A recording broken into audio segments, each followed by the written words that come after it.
guns, ammunition, soldiers, money. In 1776, the United States was desperately short on all counts, even as it was staring into the jaws of the world's mightiest superpower. George Washington had the unenviable job of molding farmers and merchants into a credible army. Benjamin Franklin set sail for Europe with an equally daunting challenge: convince the King of France to openly side with America against the British. This was by no means an easy task. In the first place, the United States, even if the French recognized it as a legitimate country, was weak. There was absolutely no precedent for this sort of revolution to think that this new country could maintain its independence. Franklin had no illusions about what was motivating the French. They were operating out of pure self-interest. They had an ancient rivalry with England. They had a peace of 1763 to seek their revenge for. They had no interest in American independence. And complicating things even more was the fact that the independence of the United States was premised on something that was absolutely anathema to the French crown, namely revolting against and overthrowing your king. In fact, the Declaration of Independence itself was banned in France. Selling an anti-royal uprising to King Louis XVI would test the limits of Ben Franklin's gamesmanship. Franklin knew he had little of substance to offer. His mere presence in France, however, became nothing less than a national holiday. The man who had tamed lightning was coming to Paris. He was the star of his day. The closest analogy I can make to Franklin's arrival in Paris in 1776 was the arrival of the Beatles in New York in 1964. And he is immediately the object of a sort of cult kind of worship. There are Franklin ashtrays and Franklin andirons, and there would be Franklin t-shirts if the idea had existed. There is Franklin wallpaper. It's an almost inescapable image. Franklin himself was amused by the frenzy. "My portrait is a bestseller," he wrote to one of his children. "Your father's face is now as well known as that of the moon."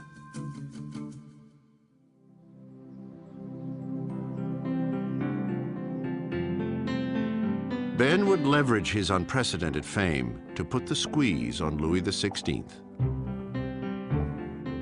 Louis XVI, the King of France, has to deal with growing discontent within his own country on the part of this rising bourgeoisie, the class that is going to take charge in the French Revolution. And Franklin takes pains to become as popular as possible with exactly this group. There's no question that his prestige is one of the biggest weapons in America's arsenal. So if King Louis then can't get along with Franklin, he risks not only alienating the Americans, but alienating this group that so loves Franklin.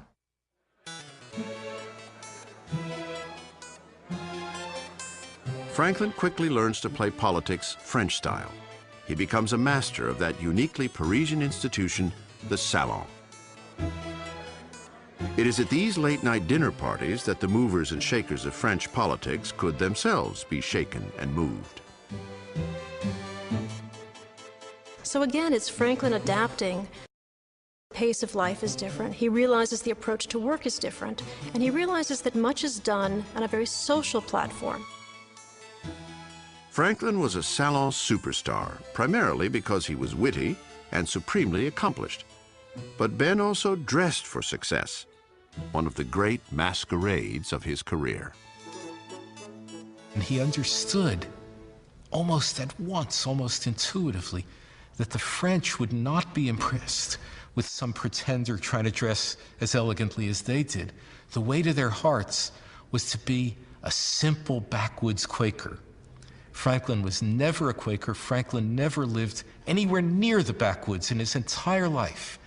But he began sending back to his buddies in Pennsylvania, "I need shipments of coonskin caps," and those ludicrous coonskin caps that he'd never worn in his life. He begins wearing to every salon, to every public appearance. He played it to the hilt.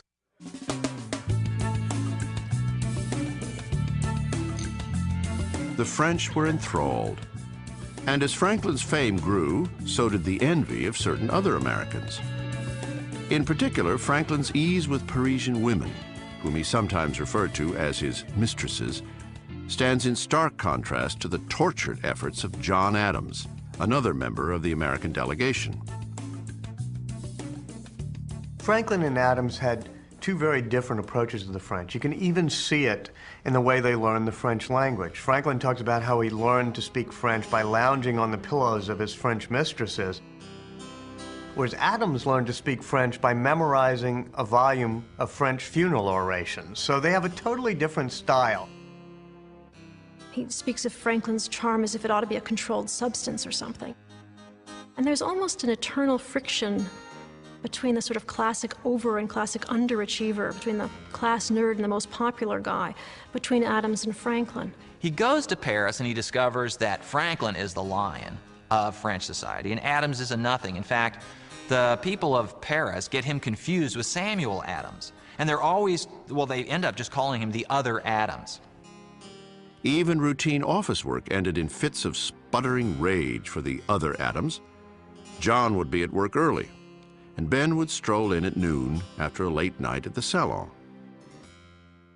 Adams thought it was ironic that the person who had spoken about early to bed, early to rise makes a man healthy, wealthy, and wise, John Adams had grown up on Poor Richard's Almanac. And here was the author of Poor Richard's Almanac not following that kind of advice at all. But Franklin understood that he was actually getting more business done for the American mission at 2 o'clock in the morning in somebody's salon than Adams did at 8 o'clock in the morning in the office. That's simply the way the world of Parisian politics worked. In Ben's view, John was a mixed blessing. He means well for his country, noted Franklin, and is always an honest man, but in some things, absolutely out of his senses. The French find Adams even more annoying. The foreign minister refuses to deal with him. It is Franklin who patiently works the French government for more than a year. In February of 1778, after learning of a significant American victory at Saratoga, Louis XVI finally signs on the dotted line. Next to George Washington, Benjamin Franklin is probably the most indispensable person when it comes to winning the revolution.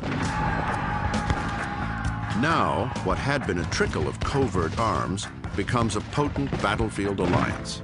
A steady stream of weapons and soldiers arrive in America. France then provides 90% of the gunpowder we used in the revolution. The Marquis de Lafayette has almost as many French troops at Yorktown as George Washington has American troops. So that's what allows us to win the revolution militarily. Still, battlefield successes must be translated into diplomatic terms. After the decisive victory at Yorktown, Franklin and a team of American envoys would spend 2 years haggling with the British over details of a final peace treaty. In the end, the British realized that it wanted to have America as an ally. And Franklin is able to play off Britain against France. So they're both competing to have better alliances with America because they realize that America is going to be the great trading and economic partner in the new century. And it ends up with Franklin being able to make deals with both of them.